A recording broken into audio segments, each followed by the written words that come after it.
Hey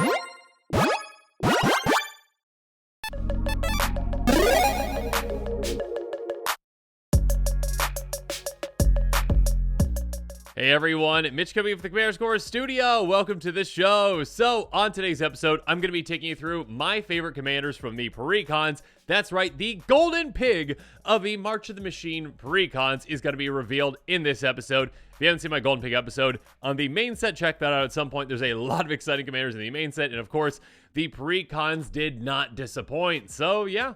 With all that said, comment below with your thoughts on my picks. And my apologies to the 3 commanders I didn't pick on this episode to even make the top 10. Yeah, sorry about that. My bad. But yeah. Comment below with your thoughts on my picks. And with all that said, let's jump into it. Starting off at number 10, of course. And coming in at 10th place, we've got Shalai and Halar. And oh my goodness, this is a very exciting new commander that has a ton of potential and can hit incredibly hard.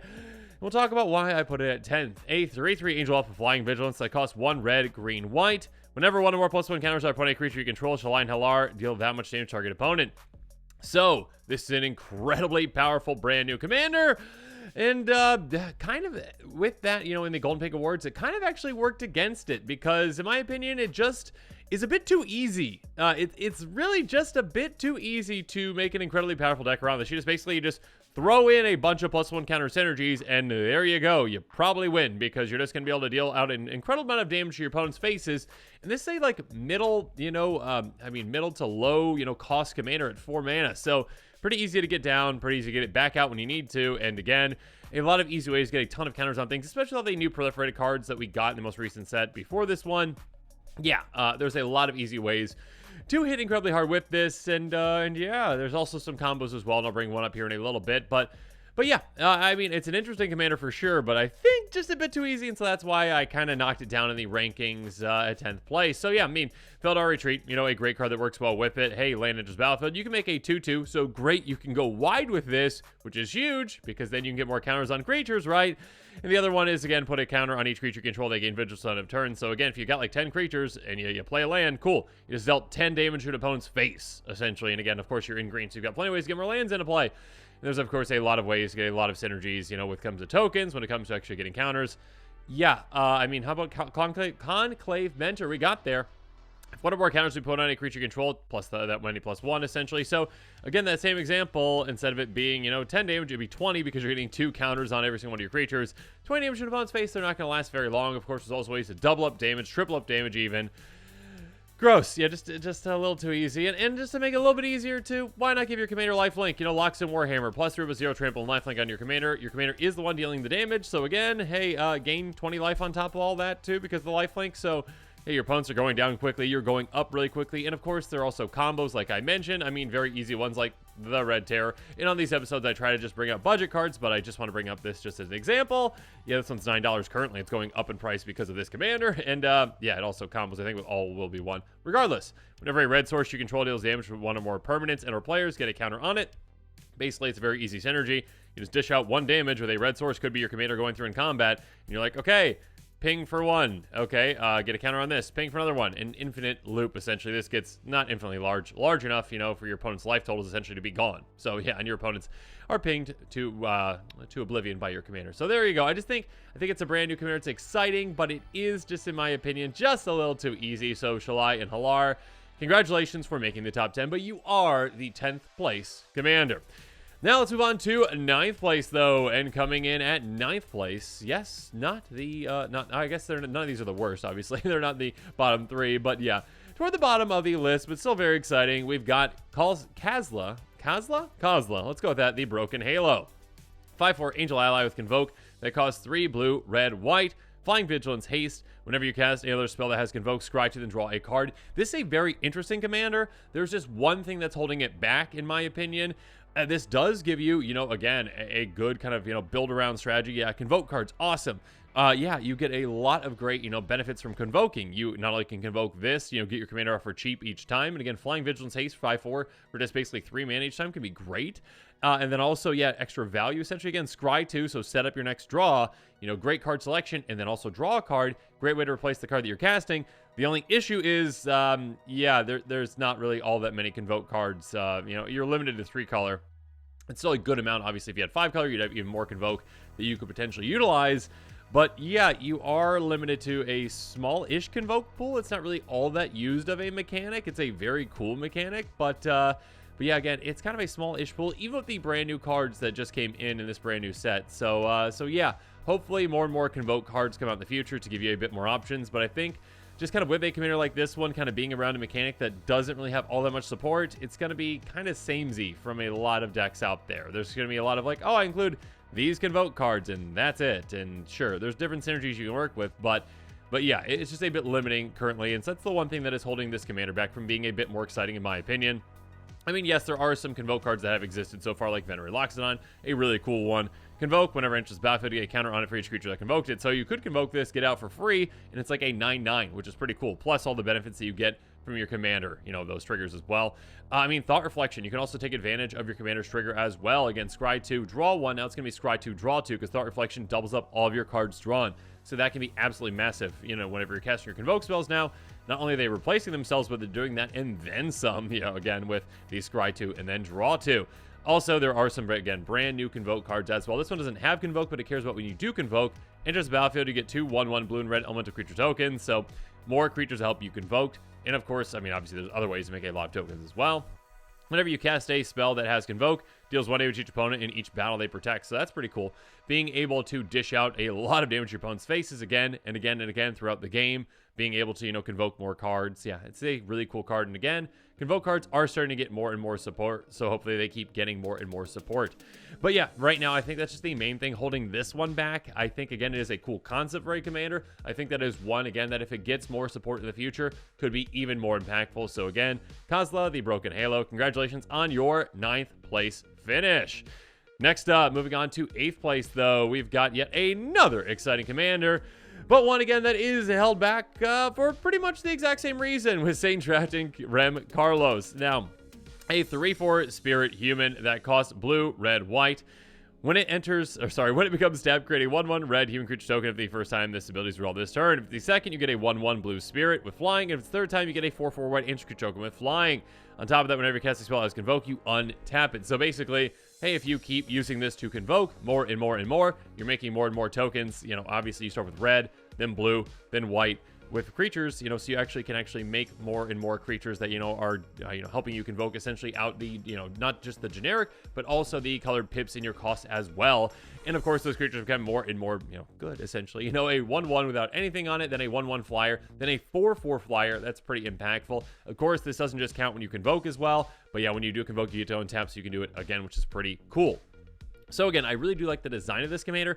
Again, I just do think it is held back, unfortunately, by the lack of Convoke support. Again, there's going to be more and more Convoke coming out in the future. Hopefully, there was a decent amount in this set, but still, I think a lot of the decks around this are going to be a bit too samey for this to finish a bit higher because, again, of that limitation on the amount of Convoke spells that are there.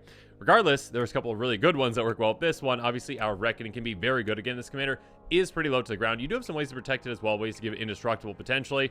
But yeah, Convoke, destroy all non-token creatures. Hey, your tokens are going to be fine, and then, yeah, your commander could be fine as well, or again, if it gets dealt with, not that big of a deal, but this could be a one-sided board wipe. Again, you're going to be able to make a lot of tokens with this commander.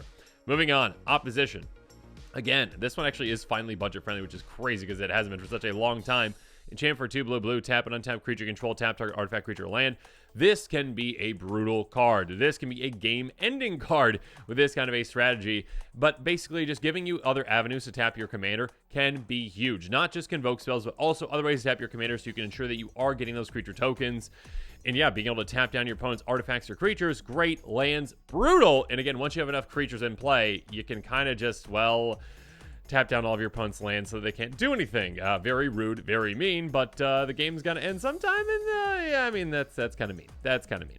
Regardless, yeah, definitely a strategy you can go for. Intangible Virtue, another strategy. Hey, you know those creature tokens that we're making? They're not just great for convoking, they're also great in combat as well, of course, and giving them +1/+1 in vigilance is massive. Again, swing out with them in combat and also still utilize them for convoking and other things as well. So yeah, overall, a very interesting commander, one that, again, I think has a lot of potential, especially in the future when more and more convoke spells come out. But at this point, again, there is still that limitation of the amount of convoke spells you have access to, and yeah, hopefully more come out in the future. But regardless, congratulations again on your 8th place finish, Saint Traff and Rem Carlos. Anyways, moving on to 7th place, though, we've got yet another exciting commander, another exciting team up. We've got Slimefoot and Squee. Yeah, both are back in action. I'm very excited to see. Well, I mean, both Squee and Slimefoot, but really Slimefoot. I mean, I've got a soft place in my heart for that fungus. Anyways, here we go. A 3/3 fungus goblin, because that's a thing. That costs black, red, green. Whenever it enters the battlefield or attacks, you get a 1/1 green sapling creature token, and by paying 1 and black and red and green, sacrifice a sapling to return Slimefoot and Squee and up to 1 other target creature from graveyard to the battlefield. Activate as a sorcery. Basically, a repeatable regeneration outlet, essentially, with this, which is fantastic. You do need saplings in play to actually make this happen. Of course, your commander does help you do that when it ETBs or attacks. You might not want to send it out for attacking. Actually, you might want to, again, if you want to get it taken out, because you might want to actually, in your graveyard, to set yourself up. You, of course, are going to have sacrifice outlets as well to ensure that you can get this back in your graveyard as well. You're going to have other ways to make sapling tokens to ensure that you can do that. And, of course, you're going to have ways to get creatures in your graveyard that you actually want to cheat out into play. So, yeah. A commander that is this kind of very interesting, reanimation, outlet, essentially, I think is pretty cool. And, yeah, again, that's why it's 7th place.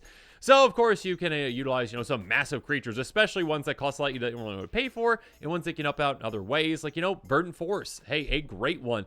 8 mana for a 7/7.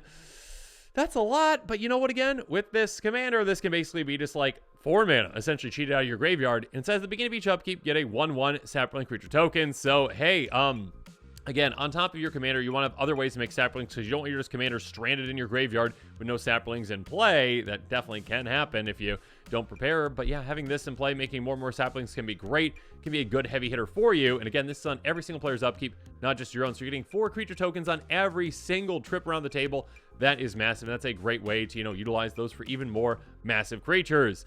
And of course, getting these massive creatures in your graveyard is pretty easy in these colors. One way is, with wheels, like, Magus of the Wheel. And a lot of great looting, rummaging, wheel effects in red. A 3/3 human wizard that has to pay 1 red, tap, sacrifice, each player discards their hand, then draws 7 cards. A great way to just say, you know what? I'm kind of, empty on my hand. Let's just, or I've got some big creatures in my hand that I can't utilize. Let's just ditch them into my graveyard, draw back up to 7. Everyone else gets to do the same as well. And yeah, kind of fill your graveyard with creatures and also refill your hand with something like this. Again, other great rummaging and looting effects as well in these colors, of course. But also some great ways to just get, the exact creatures that you want in your graveyard with Horik Loremage, some other, kind of tutoring effects that essentially can get cards out of your library directly in your graveyard like this one. This one's a great one, a repeatable one. Tap, search library for a card, get in your graveyard, then shuffle. It also can get bigger if that's instant sorcery, but you're going to be choosing giant creatures instead. So yeah, a repeatable way to just keep, setting yourself up for the next great creature in your graveyard. That can be huge with a commander like this. So again, yeah, I'm glad to see Slimefoot and Squee back. It's a really cool pairing, and yeah, just a very cool effect. So again, congratulations on your 7th place finish, Slimefoot and Squee. Moving on, let's move on to 6th place, though, with a first in Magic. At least, I believe it's a first. Okay. Technically, for those of you out there, they're going to say, well, changelings are a thing. Okay, not including changelings. This is our very first Gremlin Commander, which is kind of interesting. A 4/4 Gremlin Artificer that costs 2 green, blue, red. Artifact creature you control trample at the beginning of your end step. Create a 0/0 red Gremlin artifact creature token. Put X counters on it or X the number of differently named artifact tokens you control. This one is quite exciting. It is one that, well, hey, encourages you to go wide with different artifact names. Now, that can be, treasures, that can be food, that can be clues, that can be, artifact creatures themselves, servos, thopters, etc., etc., etc. The wider you go, the actual, larger your gremlin is going to be that you are making on your end step, which is quite exciting. So again, yeah, not technically like a gremlin tribal commander, which could have been pretty cool, but a tribal commander for, artifacts, tokens, kind of like that. So a pretty interesting concept, again, encouraging you to go wide in a very interesting way.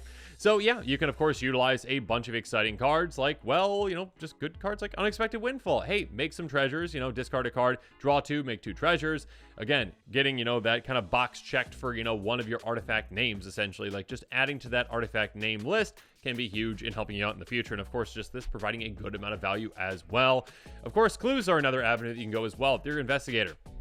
Enters the battlefield, investigate X time or X the opponent you have. So basically make 3 clues most of the time, right? That is fantastic. Again, you can utilize the ones that you want to utilize. Again, utilize 2 of them and just keep the other one in play to, again, check that box to have another artifact name in play. On top of that, whenever you draw your second card each turn, you get a 1/1 spirit. That's nice. It doesn't add to your artifact name list, but that's still just nice. Very nice. And of course, there's plenty of ways to make different artifact tokens. But yeah, another one, which is a great one for this kind of commander that is pretty flexible, is Masterful Application. Instant choose 1, create 2 3/3 colors gold artifact creature tokens. So that is a way to check a box as well if you're like, okay, let's just add another one. Or this one's pretty sneaky and fun. Choose target artifact you control. Each of the artifact you control becomes a copy of the artifact until end of turn. This one can be massive. Again, if you have an artifact creature token in play that is, pretty huge, you can be like, okay, all of our artifacts become, all the artifact, tokens can become a copy of that essentially until end of turn. So yeah, we lose out on that name value essentially right then and there. But again, this can be great for an alpha strike. This can be great, for a big play. And then of course, at the end of the turn, they do turn back. So we are able to then take advantage of our commander's trigger again later. So yeah, it's a very interestingly designed commander. I'm excited to see a gremlin finally get, a commander in Magic. Again, I'm seeing a lot of, gizmo alters of this, I'm sure, coming in the future. But yeah, I think it's a pretty exciting commander. One that is interesting, a different take on a, commander. Again, artifact creature or artifact token names is a very interesting way to go about it. So yeah, really exciting to see this one. And again, congratulations on your 6th place finish. Now let's move on to 5th place. And coming in at 5th place, we've got a very exciting team up. Yeah, a lot of really cool team ups in this set in the precons. And we've got Goro, and Satoru. A 3/4 goblin human that costs blue, black, red. Whenever one or more creatures you control that enter the battlefield this turn, deal combat damage to a player. Create a 5/5 red dragon sphere creature with flying. And by paying 1 to red, creature control gain haste until end of turn. This is a really exciting card and one that is worded in a very specific way. Basically, hey, did your creature enter the battlefield this turn and did it hit an opponent? You get a 5/5. Well, this is limited to just 1 per player, but still, basically, hey, if you've got 3 hasty creatures swinging, and of course your commander can give haste as well, and they just entered, you can get 3 5/5 dragons. Again, this can happen incredibly early. Again, if you get your commander out on turn 3, and let's say you got, 3 hasty creatures out before that, and you can get through on your opponents, there you go. That's, 15 power across 3 bodies, 3 flyers. I mean, just, oh my goodness, just a bunch of value out of this commander. A lot of really exciting plays. And again, different ways you can go about it too. There are other, ways like, okay, create a tapped and attacking token of an attacking creature or whatever. That still would count as well. It doesn't have haste, but still, there's a lot of different ways you can take advantage of this and a lot of different really cool plays. And again, making an absurd amount of power quite easily, quite effectively, allows you to be very aggressive with a commander like this, and I really like this design. Yeah, of course, there's plenty of ways to make creature tokens, that might be hasty again and again and again, like, with a Loyal Apprentice. Lieutenant, at the beginning of combat on your turn, if you control your commander, you get a 1/1 colorless stopped artifact creature with flying, it gains haste till end of turn. This one also has haste, so getting this down, after your commander's already in play, swing with this, swing at the thought you're making, both these connect on your opponents, then you're going to be making 10 total power across 2 bodies, 2 5/5 flyers. Absolutely absurd, and I love it. Of course, to get your creatures through, you could use something like Levitation even. Levitation's a great card. Creatures you control have flying. Yep, being able to get through with your creatures flying is usually enough to get through on at least a couple of opponents. And yeah, the more and more kind of, hasty, hitters you have out there, the more and more damage you can get out more quickly, and the more and more dragons you can make. Yeah, this can be quite good for a deck like this. Speaking of which, extra combat's also good.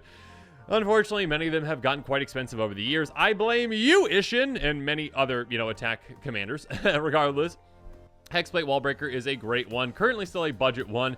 When it enters the battlefield, you get a 2/2 Rebel creature token and attach it to it. Equipped creature gets +2/+2. Whenever equipped creature attacks, its first combat phase, the turn, untap, you check creature of this phase is combat phase. Yeah, being able to just kind of swing again, essentially, can be a massive thing, especially for a commander like this. So yeah, some really cool things you can do with this one. Again, I just really like this kind of low to the ground, aggressive commander that really heavily benefits you for just being very aggressive. Again, being able to get so much power out so early, again, if you're able to connect with your opponents with just some hasty creatures, that can be really cool. So again, Goro, and Satoru, congratulations on your 5th place finish. Now it's time for us to move on to 4th place, really getting up there, and oh my goodness, this is a really, really exciting team up, one that I definitely did not expect to see, and well, it is quite costly for a commander. Well, okay, $9.78, but I meant like, more so the mana value. Still, both Leda and Azor, a 6/6 Vampire Knight Sphinx, because that's the thing that is flying in Ward 2. That costs 3 white, blue, black. Whenever it attacks, you may pay X white, blue, black. If you do, draw X cards. So first up, kind of like a massive draw spell trigger on this attack. Kind of like a, Stroke of Genius, essentially, but, on an attack. I mean, with, different mana symbols, but still, you know what I mean. So a massive way to draw cards, which is great. You can dump a ton of mana into that. And of course, on top of that, you get a benefit from all the cards that you drew this turn. At the beginning of each end step, you may pay 4 life. If you do, create a number of 1/1 black vampire knight creature tokens with lifelink equal to the number of cards you draw on this turn. That is crazy. Again, being able to say, oh yeah, I drew 10 cards this turn, cool. Oh yeah, I'll pay the 4 life and make 10 1/1s. Oh, and they have lifelink, so I can get that life back. Yeah, that's easily going to be worth the life cost of this cost. Again, it costs you nothing else other than that. And of course, there are plenty of great ways to draw an absurd amount of cards in a turn, outside of just dumping a lot of mana into this. I mean, hey, you've got access to probably a good amount of wheels, even a lot of great budget wheels, like, Tolarian Winds. Instant for just 2 mana, 1 and a blue. Discard your hand, draw that many cards. You do a lot of these in a single turn. You can draw, 20 plus cards in a turn quite easily. Make a giant army out of absolutely nowhere. On top of being able to, filter your hand quite a bit and get the right cards that you need. Next up, Forgotten Creation. How about a repeatable way to do this every single turn for free? 3/3. At the beginning of your upkeep, you may discard all the cards in your hand. If you do draw that many cards, great, awesome. Yeah, just freely, hey, once it's out in play, just say, oh yeah, I got 7 cards in my hand, cool. My draw count for the turn is now 8, the regular card you drew, plus the 7 that you discarded or whatever and drew. And yeah, just absolutely absurd. Absolutely love it. Being able to set yourself up in a way where you're making an absurd amount of tokens in a turn, that's just great. And of course, yeah, not just your tokens can take your opponents out. Of course, there's plenty of ways to pump them, plenty of ways to get them through. You can also do so by taking advantage of the cards that you drew, and discard as well in other ways. But yeah, drew with Psychosis Crawler. Whenever you draw a card, you lose 1 life. Yeah, they're going to be gone quite easily, quite quickly with something like this in play. Yeah, a very exciting team up, one that can be very impactful, that can hit for a lot in the air as well. And yeah, just be, an absolutely absurd, draw engine for you, an absurd creature token production, engine for you as well. Of course, on higher budgets, yeah, Minori Procession can be great with it too, of course. Yeah, just a very exciting commander. Congratulations, Alen and Azor again for your 4th place finish. Now let's move on to the top 3. And coming in at 3rd place, we've got another exciting team up. There's a lot of exciting team ups, of course. And one that is pretty funny. I think they could do like a buddy cop show with this. We got Rashmi and Ragavan.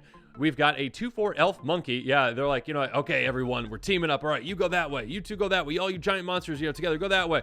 All right, Rashmi, you're with the monkey. Cool. All right, so I think that'd be pretty funny. Anyways, elf monkey for 1 green, blue, red. Whenever you cast your first spell during each of your turns, exile the top card target opponent's library and create a treasure token. Then you may cast the exile card with paying its mana cost. If it's a spell with mana value less than the number of artifacts you control, you don't cast this way, you may cast this turn.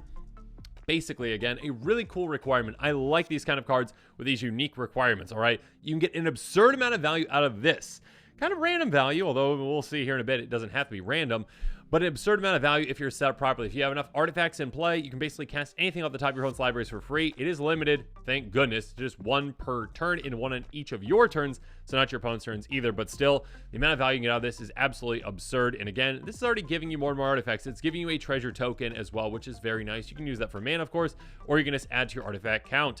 Speaking of adding to your artifact count, though, yeah, Killer Service. Plenty of great ways, again, like I mentioned earlier with a couple other cards. Great ways to make a lot of artifact tokens. Killer Service is a great one. Enters battlefield, create a number of food tokens, the number of opponents you have. Yeah, that's going to be 3 most of the time. And also, if you need to sacrifice some artifacts, if you've got enough in play, again, if you're a commander, essentially, beginning of your end step, you may pay 2 if you do sacrifice a token. Yeah, create a 4/4 Rhino. Cool, why not? If you have enough artifacts in play, again, once you meet that threshold of, say, 8, 9, 10 artifacts, you can probably cast anything off the top of your opponent's libraries. Maybe sacrifice a few for value. Again, maybe that's treasure or maybe something for something like this. Regardless, yeah, again, I did say it is random on what you hit off the top of your opponent's library, but it might not be because, well, you got ways to potentially set the top of your opponent's library. Like, Expel from Raska. Ascend, return target element permanent to its owner's hand. You've got the City's Blessing, you may put that permanent on top of its owner's library instead. It's going to be a great way to bounce something back to your hand or save it if you need to. Or, again, hey, that's the best thing in play right there, right? You've got it. Let's bounce that back. I've got the City's Blessings. Let's put it on top of your library. And then when I cast my first spell on my turn, I'm going to cast that for free. Thank you. Another way to do this, though, is a great way with Psychic Surgery. So a different way to kind of set the top of your opponent's library. Enchantment, whenever opponent shuffles their library, look at the top 2 cards of their library, exile one of them, put the rest on the top of the library in any order. Yeah, again, this can be great kind of filtering for your opponents, essentially. Players are going to be shuffling their libraries a lot in Commander a lot of the time. Again, just simply in Evolving Wilds, any kind of a ramp spell that's, land-based, essentially, any kind of a tutor spell, they're going to be shuffling their libraries. And when they do, you get to set the top of their library for them, and you get to know what is on top. So that can be just absolutely massive again for a commander like this, where knowing what's on top can be incredibly deadly. Just being like, oh, you got a Blightstone on top? Cool, I'll get that for free. Thank you. So yeah, Rashmi and Ragavan, again, a great buddy cop show potentially, and also a really cool commander. So yeah, in my opinion, a third place finish is, yeah, where you belong. Congratulations again on finishing third. Now let's move on to the top two, though, with another very exciting team up. Yeah, there's a lot of exciting team ups. Well, let's see if the first place commander is a team up as well. But the second place one is with Moira and Teshar. Oh my goodness, a very exciting commander. Here we go. 4/5 flying Phyrexian Spirit Bird that costs 3 white black. Whenever you cast a historic spell, return target non-land permanent card from your graveyard to the battlefield. It gains haste. Exile at the beginning of the next end step. If it would leave the battlefield, exile instead, putting it anywhere else. So, and again, a reminder, artifacts, legendaries, and sagas are historic. Yes, please. My goodness. Reanimation essentially on all your historic spells. Just like, oh yeah, I'll just bring something back. And again, non-land permanent. Anything in your graveyard essentially that is not land, you can get back. Now, that is temporarily coming back. But again, of course, you can take advantage of massive ETBs, massive LTBs, etc., etc., or just, yeah, really heavy hitters that you can swing right away because they have haste. So, yeah, a really cool commander, one that can benefit heavily. Again, if you go Artifact Tribal, Saga Tribal, Legendary Tribal, I personally would probably be, you know, a bit more degenerate and go Artifact Tribal because they're easy to use and abuse. And, yeah, you definitely can do that. Ancestral Statue, a great one for this kind of a commander. 3 for a golden for 4. Enters the battlefield, returning non-land permanent you control to its owner's hand. The thing is, it doesn't specify another non-land permanent, so this can bounce itself back to your hand. This is basically a repeatable 4-mana reanimation spell again and again and again. And of course, because of artifacts, yeah, if you lean heavily into that, there's a lot of ways to reduce the cost of artifacts, and eventually you might even be able to just cast this for free. Just basically a free, repeatable, get something out of your graveyard for free. Incredible amounts of value. Speaking of value, Metalwork Colossus, something that you could cheat out and could be a very heavy hitter, big heavy hitter for you, or one that can actually just help you use and abuse, again, those artifacts or, you know, other cards in your graveyard to get back out. It's a 10/10 for an 11, but if you've got your deck built correctly, you might never actually pay for this because it's going to cost X less to cast for X, the total converted mana cost of non-creature artifacts you control. And again, you're going to have a lot of artifacts, so basically, cast this for free. It's a 10/10 that's huge, and again, because it is in a historic spell, get something out of your graveyard for free. Also, on top of that, sacrifice your artifacts, turn from your graveyard to your hand. You're going to plenty of artifacts sacrifice to get this back in your hand and potentially cast again for free. Just a great threat, a huge heavy hitter that you can potentially cast for free a lot.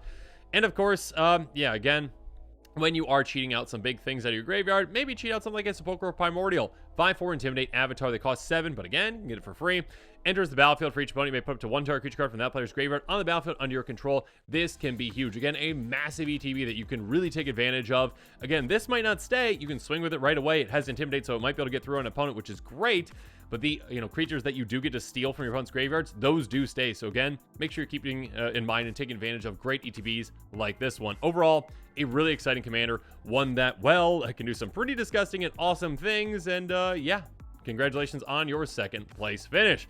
But now, the moment that you've all been waiting for. The first place commander from the, you know, precons of, you know, March of the Machine. I almost said March of Machines. I keep almost wanting to do that. Regardless, in first place, the golden pig of the precons, in my opinion, is Bramaz, Blight of Oreskos. Oh my goodness, this commander, I think, has a lot of potential. It's really exciting, and I really like the way it was designed. A 3/4 Phyrexian cat that costs 2 white black. Whenever you cast a Phyrexian creature or artifact spell, incubate X, Rex that spell's mana value. Beginning of each end step, if a Phyrexian died under your control this turn, proliferate. This commander has a ton of potential. It can be very exciting, and it can be built in a lot of different directions.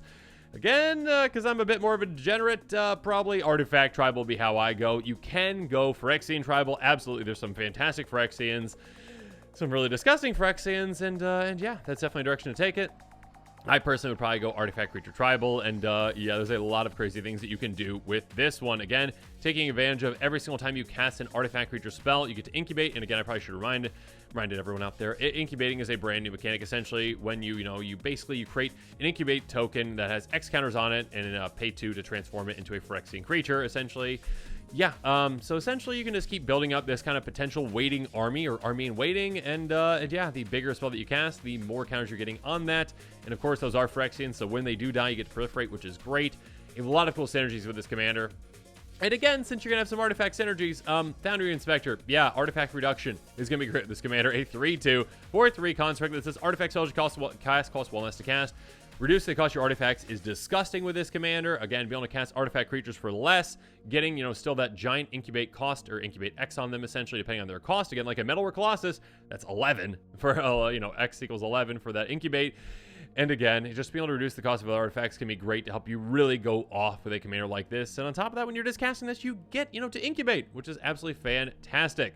Moving on, you can also take advantage of proliferating 2 of the artifacts as well. Throne of Gath. Tap, sacrifice an artifact, proliferate. And again, with those, incubate tokens, you pay 2, you make it an artifact creature that is a Phyrexian, and you're like, okay, cool, it's a Phyrexian now. Tap, sacrifice it, proliferate with this, also proliferate with my commander's trigger too, so proliferate twice, get even more counters on all your incubate tokens, and of course take advantage of any other tokens you've got out there, or sorry, any other counters you have out there, maybe charge counters, maybe, ++1 counters on other creatures, maybe poison counters on your opponents. Good luck to your opponents if you're going in that direction. And yeah, when it comes to counters, Marionette Master has something to say about that. Fabricate 3 enters the battlefield, get 3 counters on it or 3 servos. You're going to go for the counters. So 3 counters on already, you'll have 4 power. Whenever an artifact you control is put in a graveyard from the battlefield, target opponent loses life, you'll do its power. They're not going to last long if this is in play, because again, when you're going to be proliferating, when you're going to be sacrificing those Phyrexians, again, say you do the Throne of Gath, proliferating twice, get 2 counters on this, you're going to keep getting more and more counters on this, you're going to keep draining your opponents with your artifacts hitting the graveyard, and of course you've got plenty of ways to do that, plenty of artifact sacrifice, plenty of ways to sacrifice artifacts, a lot of exciting and powerful things that you can do with this commander, and again, a lot of new directions that you can take it. Again, Phyrexian Tribal if you want, you can go, Artifact Creature Tribal, you can go Proliferate, you can go Poison, a lot of cool ways that you can take it. And again, in my opinion, just a really cool, really well-designed commander. From Blood Rescos, congratulations on your first place finish. Congratulations for being the golden pig of the March of the Machine Precons. But yeah, those are my picks. Let me know in the comments below what your thoughts are on them. Let me know what picks that I missed on. Again, there are 3 commanders I did not mention because, well, there's 13 and some had to get cut. Which do you think I undervalued? Which did I overvalue? Which one should have I included? Let me know in the comments below. And of course, as always, thanks again and have a good one. This show and episodes like this one are possible thanks to viewers like you. If you're looking for an easy way to help support this show, make sure that you like, share, and subscribe. Also, hit that bell notification icon so you don't miss any new episodes. You can also go check out our playmats and other merchandise at thecommandersquarters.com. We also have a ton of brand new t-shirt designs in stock, so make sure you check out those as well. Another easy way to support this show is with our TCG Player affiliate links. So whether you're buying a deck or individual cards, you can use this general link right here or one in the description. And the final way that you can support this show is by supporting us directly by becoming a patron. There are many benefits to being a patron, and I truly couldn't do this without all of their support.